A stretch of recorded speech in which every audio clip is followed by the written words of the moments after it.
ধর্ম উপদেষ্টা ডক্টর আফম খালিদ হোসেন বলেছেন, মানুষ যেমন কর্ম করবে তেমনি ফল পাবে। যারা একসময় মানুষকে ফাঁকি দিয়েছে আজ তাদেরই ফাঁসির রায় হয়েছে। আল্লাহ কাউকে কখনোই ছেড়ে দেন না। তিনি বলেন, এ ঘটনা থেকে আমাদের শিক্ষা নেওয়া উচিত। অন্যায় কখনোই অদৃশ্য থাকে না। সোমবার রাতে কক্সবাজারের টেকনাফে আল জামিয়া আল ইসলামিয়া মাদ্রাসার বার্ষিক সভা ও দাওরায়ে হাদিস দস্তারবন্দি অনুষ্ঠানে প্রধান অতিথির বক্তব্যে তিনি এসব কথা বলেন।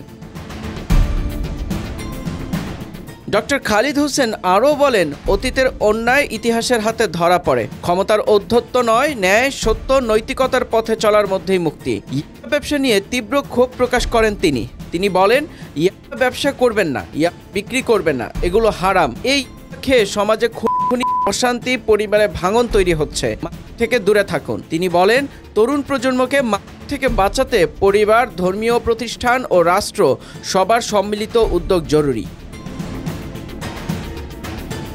জাতীয় রাজনীতি প্রসঙ্গে তিনি আশাবাদ ব্যক্ত করে বলেন, জাতির স্বার্থে এবং ধর্মীয় মূল্যবোধ রক্ষায় ইসলামী দলগুলো এক হলে বাংলাদেশ আরও সমৃদ্ধ, শান্তিপূর্ণ ও শক্তিশালী দেশ হবে। নিজের দায়িত্বকাল প্রসঙ্গে তিনি বলেন, আমার ধর্ম মন্ত্রণালয় আমি দুর্নীতিমুক্ত করেছি, অনেক টাকা রাষ্ট্রের কোষাগারে ফেরত দিয়েছি। সুস্থ কর্মকাণ্ডের মাধ্যমেই দেশ পরিচালনা করা সম্ভব। শেষে আলেম সমাজের ভূমিকা নিয়ে তিনি বলেন, এ রাষ্ট্র একদিন আলেমদের হাতে আসবে ইনশাআল্লাহ। আলেমদের নেতৃত্বেই দেশ আলোকিত হবে। অনুষ্ঠানের শেষে দেশ, জাতি ও মুসলিম উম্মার শান্তি ও কল্যাণ কামনায় বিশেষ দোয়া করা হয়।